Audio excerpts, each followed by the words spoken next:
Tunghayan ng kwento ng walang kapantay ang sakripisyo ng isang ina. Pagkamatay ng asawa sa atake sa puso, para bang gumuho ang mundo ni Lucia. Naiwan siyang may 2 anak, si Jasper na 10 taong gulang at si Nika na 5 taon pa lamang. Wala siyang trabaho, baon sa utang at walang malinaw na direksyon kung paano bubuhayin ang pamilya. Nagsimulang magbenta si Lucia ng kakanin sa kanilang lugar. Medyo malakas naman ang kanyang paninda, ngunit hindi pa rin sumasapat ang kanyang kita para sa kanilang 3. Lalo pat may binabayaran itong mga utang. Sa isang tanghaling tapat, dumalaw sa kanya ang kaibigan niyang si Minda, isang dating OFW. Galing ito sa ibang bansa at umuwi lang para ipagawa ang bahay nila. Habang nakaupo sila sa harap ng bahay ni Lucia, ibinahagi ni Lucia ang kanyang problema sa kaibigan. Nagbaka sakaling matulungan siya nito. Mag-abroad ka na lang, Lucia. Masakit iwan ng mga bata, pero kung gusto mong makabangon, yun lang ang paraan. Hindi agad sumagot si Lucia. Tinitigan lang niya ang kanyang mga anak naglalaro sa gilid ng kalsada. Kinagat niya ang labi at pinilit huwag umiyak. Kailangan mong tiisin para din yan sa anak mo. Panigurado ako mauunawaan kanila. Huwag kang mag-alala, tutulungan kita para makaalis ka kaagad ng bansa. Maraming salamat, Minda. Naku, huwag mo nang isipin yun. Pagkatapos ng kanilang usapan ay nagpaalam na ang kaibigan. Kinakabahan, pinagmamasdan ni Lucia ang mga natutulog niyang anak. Nagpasya siya. Kinabukasan, nakiusap siya kay Aling Cora, kapatid ng kanyang yumaong asawa, kung pwede sa kanyang muna mga bata. Matanda na si Aling Cora, pero kilala sa lugar bilang masinop at tahimik. Walang problema sa akin, Lucia. Mabuti na rin at may makakasama ako rito sa bahay. Aalagaan ko ng mabuti ang mga bata. Huwag kang mag-alala. Maraming salamat, Aling Cora. Naiyak nitong sabi sa babae. Niyakap naman siya ni Cora. Kausapin mo ng mga anak mo at magpaalam ka ng maayos. Pagka uwi sa bahay ay masinsinang kinausap ng babae ang kanyang mga anak. Walang maintindihan ang dalawa, pero nang mabanggit na Lucia na magtatrabaho siya sa ibang bansa, ay nagsimulang mag-iyakan ang 2 bata. Ma, huwag ka pong umalis, naiiyak na wika ni Jasper sa kanyang nanay. Hindi pwede, anak. Kailangan kong gawin to para maging maganda din ang buhay natin ng kapatid mo. Ayaw mo ba nun? Gusto, pero inay. Balang araw, maiintindihan mo rin ako, anak. Basta ngayon, ikaw ang inaasahan kong aalagaan mo ang kapatid mo, ha? Maasahan ba kita? Pinunasan naman ng bata ang kanyang luha. Opo, inay. Ako nang bahala sa kapatid ko. Niyakap ng mahigpit ni Lucia ang kanyang mga anak sa inayos ang mga gagamitin nito. Binigyan siya ng pamasahe at placement fee ng kaibigan. 1 buwan lang, nakalipad na siya papuntang Dubai. Sa unang buwan, halos gabi-gabi siyang umiiyak. Mahirap ang trabaho. Katulong siya sa isang pamilya na laging galit.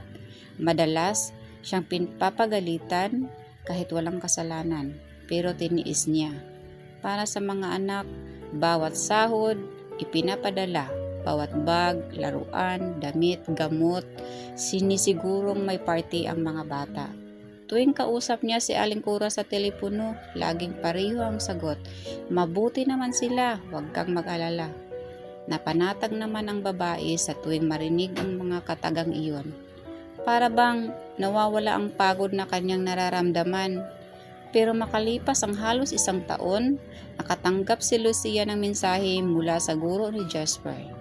Tahimik ang bata, Madalas walang baon at may mga pasa sa braso. Hindi normal.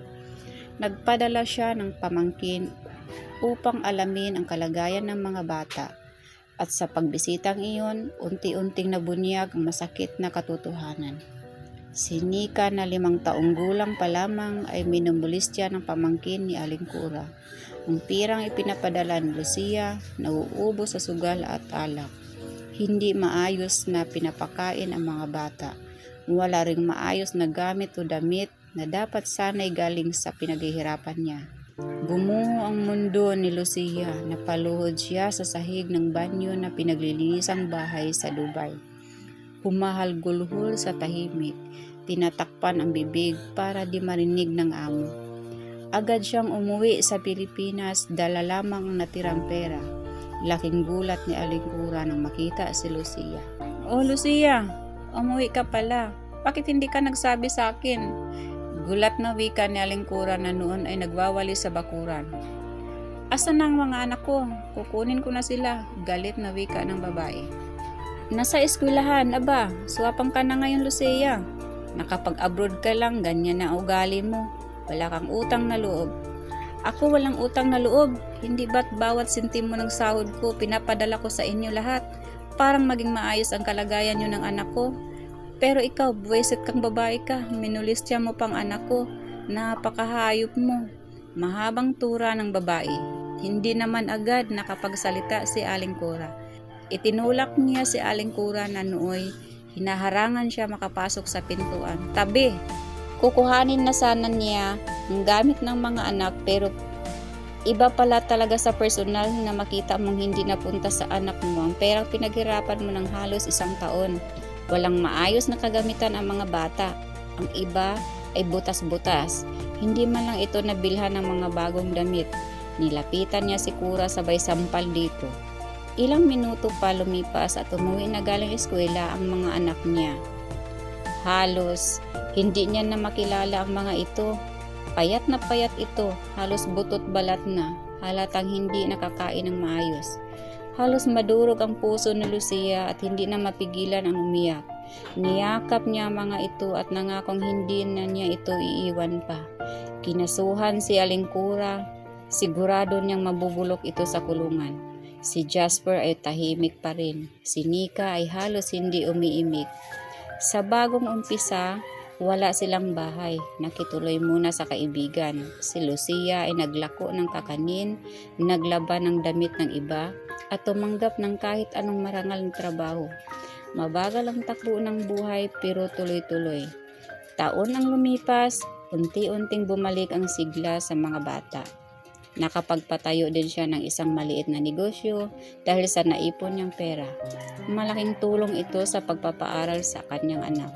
Dagdag pa rito, hindi na kailangan malayo sa mga anak upang magtrabaho. Hindi naging madali ang lahat para kay Lucia. Maraming luha, maraming gabi na pagod at pag-alala. Ilang taon siyang sinubok ng panahon, ngunit nanatili pa rin siyang matatag. Pinatunayan ni Lucia na kahit gaano kahirap, kaya ng isang ina na bumangon basta para sa anak. Pinatunayan ni Lucia na kahit gaano kahirap, kaya ng isang ina na bumangon para sa anak. Para sa mga anak, hindi pa huli ang lahat. Napasalamatan, mahalin ang inyong ina habang sila'y nabubuhay at nakakasama sa inyong tabi. Maraming salamat sa pakikinig sa ating istorya na walang kapantay, ang sakripisyo ng isang ina. Hanggang sa muli, paalam!